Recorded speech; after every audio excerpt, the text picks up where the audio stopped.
Hi, నేను Satish. Promo చూసాం కదా, మరి ట్రోఫీకి దగ్గరగా ఎవరున్నారు, ఎగ్జిట్ దగ్గరగా ఎవరున్నారు అని టాస్క్ అయితే పెట్టారు. ఇది యాక్చువల్గా నిన్న శనివారం ఎపిసోడ్లోనంటే సండే ఎపిసోడ్కి శనివారం ఎపిసోడ్కి ఒక గంట గ్యాప్లో, ఒక 2 hours గ్యాప్లోనే షూటింగ్ స్టార్ట్ చేస్తారు. ఆ ఎపిసోడ్లో ఆడియన్స్ ద్వారా మీరు బాటం అని చెప్పేసి సాయి ఏమో 13, దివ్య 12 ప్లేసులు, అట్లా ఆయనకు 24, ఆమెకు 27, బర్ణిక్ ఏమో 35, అట్లా సంజన ఏమో 43 అని అట్లా పెట్టిన తర్వాత వాళ్ళే ఒక పొజిషన్స్ చెప్పిన తర్వాత నిఖిల్, రాము, గౌరవ్ వీళ్ళందరిని బాటంలో పెట్టి టాప్ 6లో డీమోన్, రీతు, కళ్యాణ్, తనూజ, ఎమాన్యుయల్, సుమన్ ఇట్లా పెట్టిన తర్వాత ఆటోమేటిక్గానే వాళ్ళు ఇంకేం చెబుతారు, నిన్న దొరికిన ఆ ఫీడ్బ్యాక్ని బేస్ చేసుకుని అటు ఆడియన్స్ ద్వారా అన్నారు కనుక దాన్ని బేస్ చేసుకుని కొందరు చెప్పేస్తారు. మెయిన్ బాటం విషయంలో, ఎటు టాప్ విషయంలో అందరికీ ఒక క్లారిటీ ఉంది. ఇప్పటికే మనం కూడా చూస్తూ ఉన్నాం. మ్యాక్సిమం అందరూ కూడా ఆటపరంగా చూసిన వాళ్ళకి కూడా ఒక ఆత్మ ఏమంటారు దాన్ని, సాక్షి ప్రకారం కూడా చూస్తారు కదా హౌస్లో చూసేదానికి. ఎక్కువగా తనూజ అండ్ ఇమాన్యుయల్కి సంబంధించి ట్రోఫీకి దగ్గరగా ఉన్న వాళ్ళు అనేటప్పుడు ఆల్మోస్ట్ ఈ ప్రోమో ప్రకారం చూసుకున్న సంజన తప్ప మిగతా అందరూ కూడా ఒకే మాదిరిగా ఇద్దరు పేర్లో పెడతా ఉన్నారు. ఎక్కువగా వాళ్ళిద్దరి మధ్య పోటీ కూడా ఉండబోతుంది లెక్క. బయట నుంచి చూసారు, లోపలికి వెళ్ళాక కూడా చూసారు కనుక అర్థమవుతుంది వాళ్ళ ఆట మాట అంత ఎవ్రీథింగ్ చూస్తారు కదా కౌంటే కనుక. అట్లాగే మరి బాటం అంటే ఇందాక చెప్పినట్టుగా ఒక టాప్ 6 ఆర్ సూపర్ 6, సూపర్ 7 అన్నారు కదా, ఆ తర్వాత ఉండే వాళ్ళ పేర్లు పెడతారు. మరి ఎవరు పెట్టిన రీజన్స్ ఎట్లా ఉన్నాయి, ఎవరికి ఎంతవరకు అవకాశం ఉంది, అట్లాగే మీకేమనిపించింది ఫస్ట్ కామెంట్ పెట్టండి. మీ దృష్టిలో ట్రోఫీకి దగ్గరగా ఉన్నది ఎవరు, తనూజానా, ఇమాన్యుయలా, లేకపోతే ఇంకెవరైనా ఉన్నారా, కళ్యాణ్ ఉన్నాడా, లేకపోతే ఎవరు ఫెయిర్గా ఇప్పుడు వాళ్ళు ఎట్లాగైతే ఆటలు చూసి ఓట్లు చూసి అంత బ్యాక్గ్రౌండ్ చూసి అంతా చూసి చెబుతారో మీరు కూడా అట్లాగే ఎవరు ట్రోఫీకి దగ్గరగా ఉన్నారో చెప్పండి. ఎటు ఎగ్జిట్కి సంబంధించి మనకు క్లారిటీ ఉంది కనుక, సరేనా? కామెంట్ అయితే పెట్టండి. వీడియో చూసే ముందు లైక్ చేయండి. Journalist Satish news gold 2 subscribe అయితే చేసుకోండి. సరే, ఇక్కడ సంజన మాత్రమే డీమోన్ పేరు పెట్టింది. జనరల్గా ఇమాన్యుయల్ అనుకుంటారు అందరూ, మరి ఎంకరేజ్ చేయడం కోసం ఏమో, కానీ అతనిలో అయితే క్యాలిబర్ ఉంది, 100% ఉంది. మంచిగా ఆడాడు. ఇంకా ఎమోషనల్గా ఆ జర్నీ కొనసాగించుంటే బాగుండేది. అతను ఎమోషన్ అంతా అక్కడ ఎంతసేపు ఆ రీతితో బంగాళాదుంప కూర గురించి, అరటిపండు గురించి, ఈ చిన్న చిన్న పంచాయతీలు ఈ గొడవలతో తెల్లారిపోయింది తప్ప అదే ఫోకస్, అదే సీరియస్నెస్ అంతా రైవల్ ఇక్కడ కొనసాగించుంటే బాగుండేది. మంచి క్యాలిబర్ ఉండే కంటెస్టెంట్, కానీ వెరీ బ్యాడ్ లక్. అట్లాగే సుమన్, ఇమాన్యుయల్ ఎఫెక్ట్ అన్నీ క్లారిటీ ఉందని చెబుతుంటే ఇది కూడా కరెక్టే, 100% ఫ్యాక్టే. ఇమాన్యుయల్ కూడా టైటిల్ అర్హుడే. ఈ సీజన్లో టైటిల్ రేసులో ఆయన కూడా ఉండేవాడు ఒకప్పుడు. ఇప్పుడు ఉన్నాడు అంటే ఇప్పుడు కూడా ఉంటాడు. ఎందుకు ఉంటాడు, ఎలా ఉంటాడు అంటే సేఫ్ గేమ్ వదిలేయాలి. అటాకింగ్ మోడ్లోకి వెళ్ళిపోతేనే విన్నర్ ఛాన్స్ అనేది ఉంటుంది ఎప్పుడైనా సరే. గత సీజన్లో కూడా ఇలాగ కమెడియన్స్ కేటగిరీలో, ఎంటర్టైనర్స్ కేటగిరీగా వచ్చేటప్పుడు ఓన్లీ ఎంటర్టైన్మెంట్, అప్పుడప్పుడు కొద్దిగా ఎమోషనల్ ఉండేవారు తప్ప ఇతడు ఏంటంటే ఎంటర్టైన్మెంట్ ఎవ్రీథింగ్ ఉంది ఇతడికి. ఎవ్వరికి రాని గత సీజన్లో వచ్చిన ఇన్ని సీజన్లు ఇంతమంది కమెడియన్స్ వచ్చినా వాళ్ళు ఎవ్వరికి రాని పాజిటివిటీ డైరెక్ట్గా ఫస్ట్ వీక్లోనే విన్నర్ మెటీరియల్ అయిన వైబ్ అయితే వచ్చింది ఇతడికి. ఎందుకు వచ్చింది, ఊరికే వచ్చిలే, ఓన్లీ ఎంటర్టైన్మెంట్ రాలా. ఫిజికల్ టాస్క్లు బ్రహ్మాండంగా ఆడతాడు, మైండ్ గేమ్ చాలా చక్కగా ఆడతాడు, ఎమోషన్ కూడా క్యారీ చేస్తాడు. ఇంకేం ఉండాలి, ఎంటర్టైన్మెంట్ ఉంది. టాస్కులు, ఎమోషన్, ఎంటర్టైన్మెంట్, ఆ 3 కావాల్సిన 3 ఉన్నాయి ఆల్రౌండర్. కాకపోతే ఫైర్ కూడా ఉంది. కాకపోతే ఆ సేఫ్ గేమ్లో భాగంగా ఆ ఫైర్ బయటకు రావట్లా.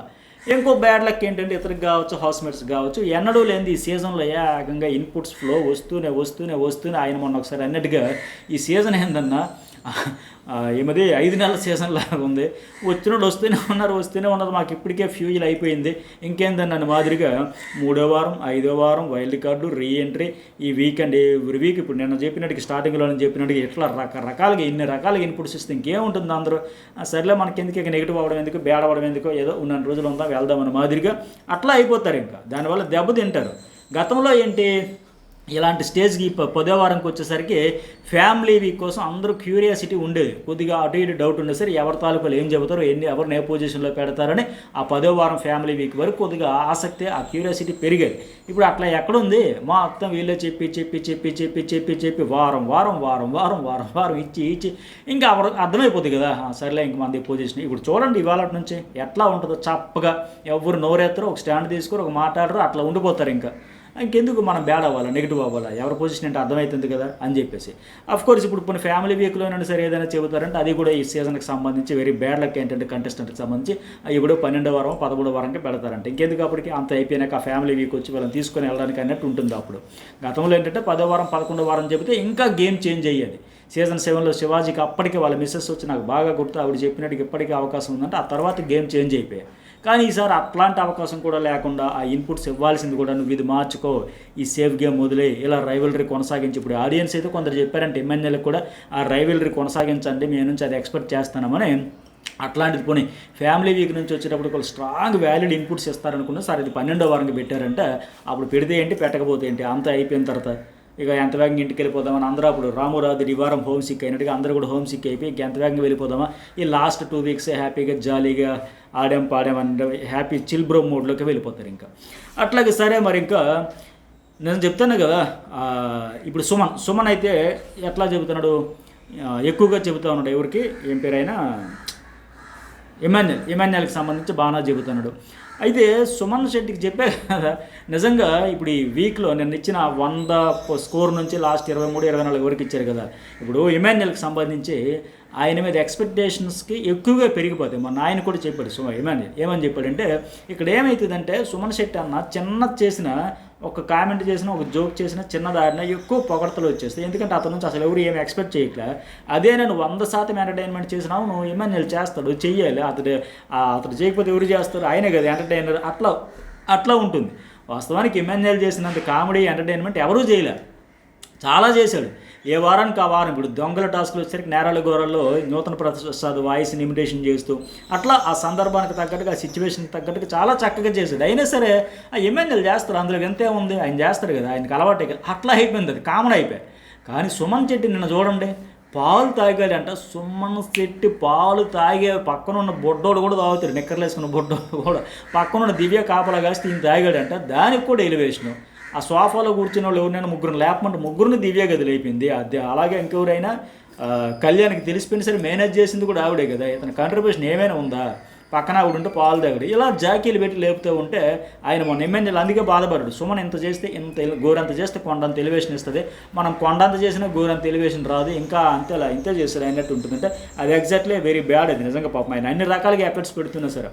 అయితే విన్నర్ మెటీరియల్ అనిపించుకున్నవాడు ఆ వైబ్ వచ్చింది. ఈ మధ్యన డల్ అయిపోయాడు, కొద్దిగా సేఫ్ గేమ్లోకి వెళ్ళిపోవడం వల్ల ఆ రైవల్రీ నువ్వా నేను అన్నట్టు తేల్చుకోకుండా ఆడుతూ ఉండడం వల్ల టాప్ 5 కంటెస్టెంట్ అయితే పక్క. ఆయన ఎఫర్ట్స్ అన్నీ కూడా ఊరికే పోవు కదా.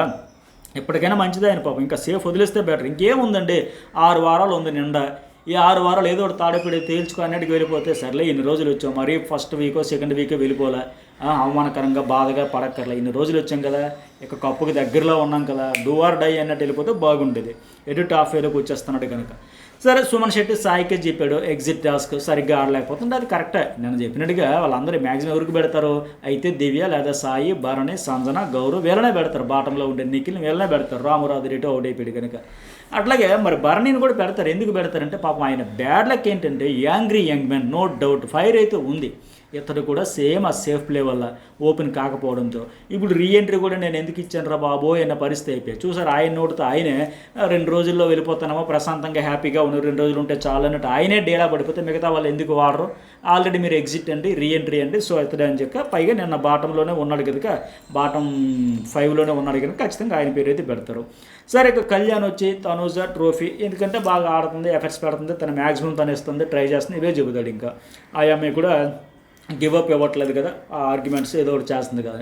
భరణి మారలేదు, సైలెంట్గా ఉన్నాడంటే అది కరెక్ట్, అతను ఇంకా అనవసరంగా వచ్చానన్నట్టు ఉంది. ఆయన కూడా ఎందుకు బాబు తలకాయ కోసం వచ్చినాడు మాదిరిగా. భరణి కూడా ఒక ప్లేయర్ ఎలా ఉండాలో బిగ్ బాస్ హౌస్లో నాకైతే ఎమాన్యుయల్ బెస్ట్ అనిపిస్తుంది. నిజమే, అది బెస్టే, 100% బెస్టే. అట్లాగే సాయి శ్రీనివాస్ ఇందాక నేను చెప్పినట్టుగా మొన్న ఒక మాట అన్నాడు ఇక్కడ ఎమాన్యుయల్ గురించి. ఆ గ్రీన్ బ్యాడ్జ్ దగ్గర కూడా స్టాండ్ తీసుకోవట్లేదండి, చాలా స్ట్రాంగ్ కంటెస్టెంట్ అండి అని సంజనాతో చెప్పి బాధపడ్డాడు. ఇప్పుడు ఏం పేరు ఆయన పేరు రామురాదుడు 30 సెకండ్స్లో డంబుల్స్తో టవర్ కట్టే టాస్క్ కావచ్చు, అలాగే గౌరవ్ కావచ్చు, ఇంత ఎఫర్ట్స్ పెట్టిన తర్వాత వాళ్ళకి ఆ గ్రీన్ బ్యాడ్జ్ ఇవ్వాలనేటప్పుడు తన స్ట్రాంగ్ కంటెస్టెంట్ అయ్యింది, ఒక స్టాండ్ తీసుకోవట్లేదు అని ఎమ్మెల్యేల గురించి చెప్పి ఇది ఎగ్జాక్ట్లీ పర్ఫెక్ట్. ఆ స్టాండ్ అంటూ తీసుకోవాలి. అక్కడ అన్ఫైర్ డెసిషన్ తీసుకున్న తర్వాత అరే బాబు గట్టిగా అరవకరని చెప్పి భయపడడం ఎందుకు, బతిమలాడుకోవడం ఎందుకు, లేకపోతే తన తోటి కంటెస్టెంట్ గురించి ఇన్ఫ్లుయెన్స్ అవ్వడం ఎందుకు. స్టాండ్ తీసుకోవాలి తప్పు. ఫస్ట్ నేను తీసుకున్నా, సెకండ్ నువ్వు తీసుకున్నా, ముందే డీలు, థర్డ్ ఇతనికి ఇవ్వాలి, ఫోర్త్ అతనికి ఇవ్వాలి, మనం రిస్క్లో ఉంటే ఉంటాం అని ఉండాలి తప్ప ఆవిడేమనుకుంటుంది ఈవిడేమనుకుంటుంది ఇట్లా మాట్లాడితే దానికి ఇప్పుడు సాయి శ్రీనివాస్కి రీచ్ అయినట్టుగా అందరికీ రీచ్ అయ్యింది కదా. అరే స్ట్రాంగ్ ప్లేయర్ అనుకున్నవాడు ఎంత సేఫ్ గేమ్ ఆడుతున్నాడు ఏంటని. ఎందుకంటే అతను సేఫ్ గేమ్ ఆడబట్టే 10 వారాల్లో కేవలం 2 సార్లు నామినేషన్లోకి వచ్చాను. ఇంత తక్కువ సార్లు నామినేషన్లో రావడం కూడా అతనికే రిస్క్ దెబ్బే. ఇప్పుడు ఎవరు నామినేట్ చేయట్లేదంటే సేఫ్గా ఆడబట్టే. నువ్వు బాగా ఆడుతాను, at the same time rivalry. ఇప్పుడు అది ఎంత మంచి పాయింట్, ఆయన ఒక స్టాండ్ తీసుకోవచ్చు కదా, ఎందుకమ్మా గ్రీన్ బ్యాడ్జ్ తప్పు, ఆ ముందే డీల్ మాట. బట్ ఇతను కూడా తానా అంటే తన అన్నట్టుగా నాకు కావాలి, నేను రిస్క్, ఇవన్నీ లొల్లి పెడుతున్నాడు. అది ఇంకో కంటెస్టెంట్ అయితే అట్లా చేసేవాడా? సో ఇవన్నీ కూడా మైనస్ అయితే అతనికి. సరే, ఇంకోటి ఏంటి, సాయి శ్రీనివాస్ తనూజాకి ట్రోఫీకి దగ్గరగా ఉందని చెప్పాం కదా, ఆవిడకైతే ఆర్గ్యుమెంట్ చేస్తుంది, ఆడుతుంది, తన లెవెల్ బెస్ట్ ఇస్తుంది, మ్యాక్సిమం ట్రై చేస్తుంది, గివ్ అప్ ఇవ్వకుండా వెళ్ళేట్టు అయితే ఇవే పాయింట్స్ అయితే చెబుతాడు. మరి ఏం చెప్పాడు చూపలేదు కానీ. ఇక అటు కాక ఆగిపోయేవారంటే భరణి గారు సేమ్ రిపీట్ అవుతుందంటే ఆయన మన సేఫ్ గేమ్ ఆడేసి అటు తనూజాకి ఇటు దివ్యకి ఎవరికి సపోర్ట్ చేయకుండా ఆగిపోయాడు కదా, ఆ పాయింట్లోనే చెబుతారు. సాంజనేమో డీమోన్ అంట, కాంపిటీషన్ అని చెప్పేసి గౌరవ్కి మార్చుకోవాలని చెబుతుంది. ఎక్కువ రోజులు ఉంటాడంటే బహుశా రామురాజు నామినేట్ చేస్తే ఆ వారం అంతా గౌరవ్ లాగి డ్రిల్లింగ్ చేసి ఈ దెబ్బకే సగం రామురాజు బాబాయ్కి దండవరం ఆయన నామినేషన్ చేసినందుకు ఎంత టార్చర్ అంటే నా వల్ల కాదని ఆ తనుజని కాళ్ళ వెళ్ళప్పుడు బతిమలు ఆడుకుంటూ పైగా హోమ్ సిక్కితో డ్రిల్లింగ్ ఎక్కువైపు ఇక భరించలేక వచ్చేసిన పరిస్థితి. అయితే గౌరవ్ కూడా కొన్ని వదిలే అంత లేక అవసరం లేదు, వారం అంతా విలవల్లాడిపోవాల్సిన పరిస్థితి లేదు. ఇక దివ్య కూడా ఇమాన్యుయల్ టాప్లో పెట్టింది, అలాగే గౌరవ్ ఒక ఎగ్జిట్ పెట్టింది. ఒక పట్టాన్ని అర్థం చేసుకుంటే బ్లెస్సింగ్ కూడా జలస్ అయిపోయి మీరు తీసేస్తారన్న ఫీలింగ్లో ఉన్నాడు. గేమ్ అర్థం కాదంటే అది ద్రోహం అవుతుందమ్మా దివ్య, నీకు అర్థం కావట్లా. అతడు ఇస్తే అది త్యాగం అవుతుంది. ఇప్పుడు నేను నాగార్జున గారు చెప్పారు, మీ ఆరుగురు కోసం త్యాగం చేయాలంటే వాళ్ళంతటా వాళ్ళు ఇస్తే త్యాగం అవుతుందండి. వాళ్ళకి తెలియకుండా వాళ్ళని తీసుకెళ్ళి ఇచ్చేస్తే అది ద్రోహం అవుతుంది, మోసం అవుతుంది, దొంగతనం అవుతుంది, దౌర్జన్యం అవుతుంది, లాక్కోవడం అవుతుంది. అంతే తప్ప వాళ్ళంతటా గౌరవం నువ్వు ఇలా ఇవ్వాలయ్యా త్యాగం చేయాలంటే ఓకే సార్ నేను ఇస్తానంటే అప్పుడు త్యాగం. ఆయనకి తెలియకుండా దెబ్బను కొట్టేసి తర్వాత వచ్చేసి ఎలా అంటే ఎట్లా అవుతుంది, అది ఎలా త్యాగం అవుతుంది? ద్రోహం కదా, వాళ్ళకి ఇచ్చినట్టుకి ఇచ్చి లాగేసుకుని వాళ్ళకి తెలియకుండా కళ్ళు కప్పేసి మోసం చేసి తీసుకునేది అంటే ఉంటుంది, అది ద్రోహమే అవుతుంది. లాక్కోవడం అంటారు దాన్ని చెబుతుంది. ఆ పవర్ అనేది ఆయన లాక్కుంటే మరి ఫీలింగ్లో ఉండడా, ఆయన కాన్ఫిడెన్స్ ఏంటి, నేను టాప్ ఫేవర్కి నా ఎఫర్ట్స్తో ఆడుకుంటూ వెళ్తా, చిన్న ఇమ్యూనిటీ, నామినేషన్, ఎలిమినేషన్ వీటి గురించి డౌట్స్ అడగను. అక్కడ కీలకమైన దశలో నేను అడుగుతానంటే ఆయనకు క్లారిటీ ఉంది, కాన్ఫిడెన్స్ ఉంది, అది లాక్కుంటే మరి ఎవరైనా ఫీల్ అవుతారు కదా. అయితే దివ్యకి ఇతనికి పర్సనల్ రీజన్స్ ఇష్యూస్ లొల్లి నడుస్తూ ఉంది కనుక అందులో చెప్పేసింది. కానీ ఆ తర్వాత ఇంకోటి ఏంటి, నాగార్జున గారు వచ్చి అడుగుతూ ఉన్నారు ఆయనకి, ఏంటయ్యా బ్రేక్ఫాస్ట్ కోసం ఆమ్లెట్ కోసం ఇరిటేషన్ అయిపోతే ఎట్లా, నువ్వు కెప్టెన్ అయితే ఎదురు తిరిగావు, నిఖిల మీద కూడా చిరాకు పడ్డాడు కదా మన ఫుడ్ విషయంలో. ఓకే, ఆ రోజు అయితే చిరాకు పడ్డాడు, ఇరిటేట్ అయ్యేప్పుడు అప్పుడు దివ్య కూడా వచ్చి చెప్పింది, అరే నువ్వు కూడా నన్ను 3 సార్లు పిలిచావు కదా వెజల్స్ క్లీనింగ్ కోసం, మరి ఇప్పుడు ఆయన కూడా అట్లా పిలిచాడు, నీకు టిఫిన్ వదిలేసి రమ్మనలేదు కదండి. అది కరెక్ట్, ఆయన ఊరికే ఇరిటేట్ అయిపోయాడు. మరి ఆయన 3 సార్లు పిలిచినప్పుడు అతను కూడా పిలుస్తారు కదా. అయితే ఇదంతా బాగానే ఉంది, అతను అడగడం అంతా కరెక్ట్, అడగాలి. కానీ నువ్వు ఆ గ్రీన్ బ్యాడ్జ్ కోసం ఫైట్ చేసావు చూడు గౌరవ్, చాలా బాగా చేసావు, ఎక్సలెంట్గా చేసావు, ఇరగొట్టేసావు, నీ హక్కు నువ్వు లాక్కున్నావు. నీకేదో డీల్ మాట్లాడి ఫెయిర్గా ఇద్దామనుకొని తీసుకుంటే ఇది అన్ఫెయిర్ నువ్వు గట్టిగా వాయిస్ రేజ్ చేయబట్టే వాళ్ళిద్దరూ తగ్గారు, నీకు గ్రీన్ బ్యాడ్జ్ వచ్చింది, ఇది హైలైట్ అబ్బా, సూపర్ అబ్బానే. మరి పొగడాల్సిన దగ్గర అది పొగడితే బాగుంటుంది కదా, బట్ అది అప్రిషియేట్ చేశారో లేదో కానీ ఈ విషయంలో అయితే ఆయన చెప్పింది కరెక్టే. ఇక నిఖిల్ కూడా ఏమంటాడు, సాయి గురించే చెబుతాడు, టీం కోసం ఆడట్లేదు, ఇప్పటివరకు ఫైట్ చేయలేదంటే ఆ డంబుల్ టాస్క్లు కావచ్చు, స్మెల్ టాస్క్లు కావచ్చు, తర్వాత టాస్క్లు కావచ్చు, ఆయన కంట్రిబ్యూషన్ అయితే తక్కువ, ఉన్నానంటే వెళ్ళానంటే అయిపోయింది. సో ఇది ఎపిసోడ్కి సంబంధించి మరి మీకేమనిపించింది? ఎక్కువ మ్యాక్సిమం అయితే తనూజ అండ్ ఇమాన్యుయల్ పెడతారు విన్నర్ మెటీరియల్, ఇంకెక్కడో సంజన లాంటి కూడా పెట్టారు. అలాగే బాటం గురించి కూడా క్లారిటీ నిన్న ఇచ్చేస్తారు కనుక ఆ పాయింట్స్ని బట్టి బేస్ చేసి పెడతారు. మరి మీ దృష్టిలో ఎవరు ట్రోఫీకి దగ్గరగా ఉన్నారో కామెంట్ పెట్టండి. ఈ వీడియోకి ఎంతవరకు లైక్ చేయకపోతే లైక్ చేయండి. అలాగే జర్నలిస్ట్ సజెషన్ న్యూస్ బోల్ 2 కూడా సబ్స్క్రైబ్ అయితే చేసుకోండి.